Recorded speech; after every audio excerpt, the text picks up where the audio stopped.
Satu daerah lagi yang perlu mendapat perhatian adalah Provinsi Aceh Darussalam.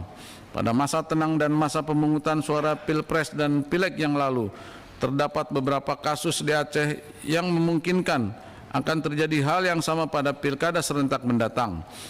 Selain itu, partai lokal Aceh disinyalir sebagai wadah untuk mengakomodir aspirasi ex-kombatan GAM, di mana hal ini dapat menjadi pemicu konflik kepentingan antara bekas kombatan dengan non-kombatan.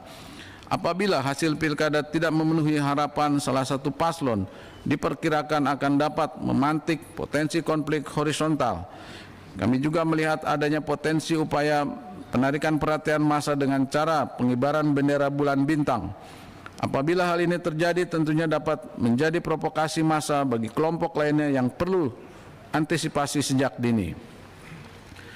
Pimpinan dan anggota Komisi 1 yang saya hormati, berdasarkan data potensi kerawanan yang ada, maka secara umum dapat disimpulkan bahwa Pilkada serentak 2024 perlu mendapat perhatian serius, khususnya terkait pengamanan di wilayah yang menggelar pilkada, mulai tahap pendaftaran, kampanye, masa tenang, pemungutan suara, perhitungan dan rekapitulasi suara, hingga penetapan hasil pilkada.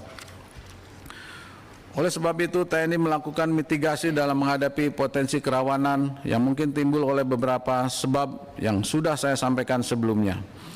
Mitigasi yang dilakukan yaitu TNI tetap dalam posisi menjunjung tinggi netralitas dalam pilkada. Selanjutnya, Satkawil aktif memantau gejala intoleransi dan ketidakharmonisan sosial. Satkawil juga terus melaksanakan koordinasi aktif dengan KPU dan pihak-pihak terkait untuk menyusun rencana kontingensi pengamanan logistik pilkada dihadapkan pada bencana alam. Dan terakhir adalah Satgas Papua dan Aceh lebih aktif melaksanakan pengamanan statis dan mobile dalam rangka melaksanakan pencegahan secara dini pada potensi ancaman bersenjata.